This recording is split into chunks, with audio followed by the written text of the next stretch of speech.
So this is going to be my last ever van life island video. Why? Because I'm selling the van and I'm potentially moving back to North Wales, look how cold it is.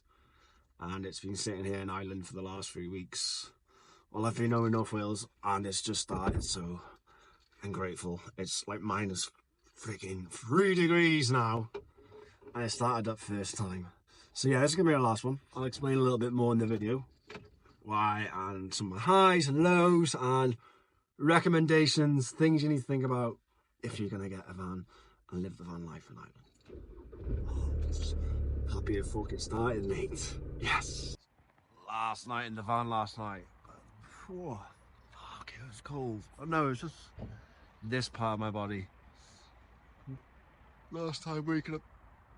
Yeah, look at that. Gorgeous views. The River Liffey, ladies and gents. Right, time to do some last minute jobs on my phone. Whoosh. Definitely the coldest night. Oh, right out of the icer.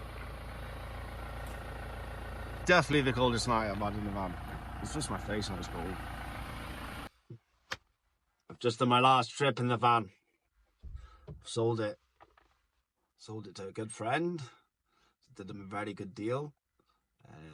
It's failed on a few things on the CVRT and it's probably going to cost about £1.5. So I've given them for a very good deal, and I've probably, no, I haven't broke even from what I bought it. But if I think about how much money I've saved in rent and expenses and bills, I've definitely broken even. So anyway, I've had an emotional 24 hours. I'm going to miss this baby, and I can go on about the pros and cons of living in a van, and there's lots of pros, but at the same time there's lots of cons as well, like not having an oven, not having a bath, not having a shower. But I've compounded that by going to the gym. Lots, but there's so many pros as well, and the pros outweigh the cons every single time. Like, I feel free. I felt free.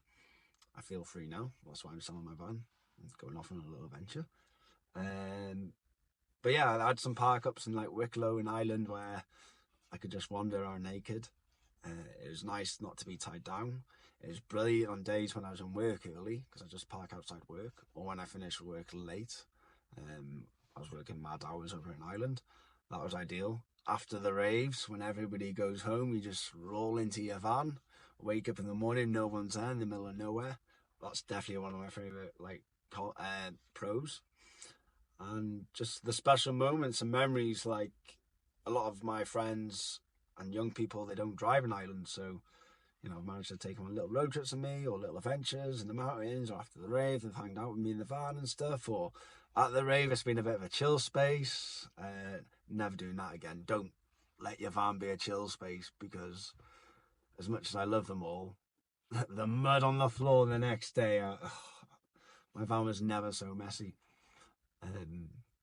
Yeah, and just opening your door, having a cup of tea and just enjoying the view and stuff like that.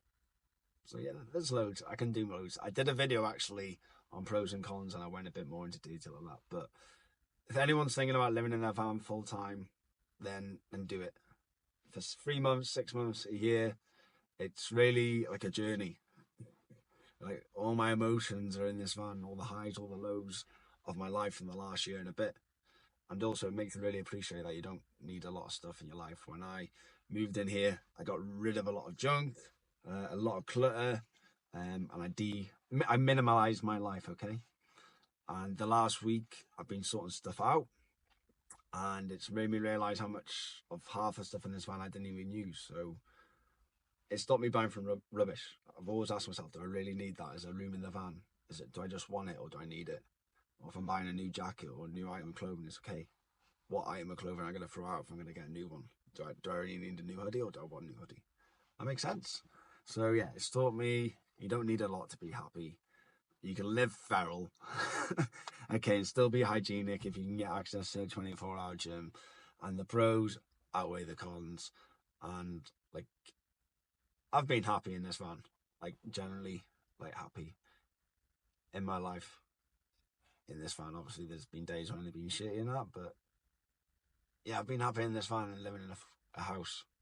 Like, yeah, I'm going to leave it there. I'm wobbling on, but hopefully this inspires someone, or someone's thinking about living in a van or doing it for 6 months or whatever. You can take some inspiration from this maybe, or it's maybe help you make a decision not to do it because you think I'm an idiot, or you're like, yeah, that guy looks like he's had fun, why not give it a go? Give it a go. You'll never know, right? You'll never know unless you don't give it a go. Right, man. Okay, last Van Life video. Peace out, motherfuckers.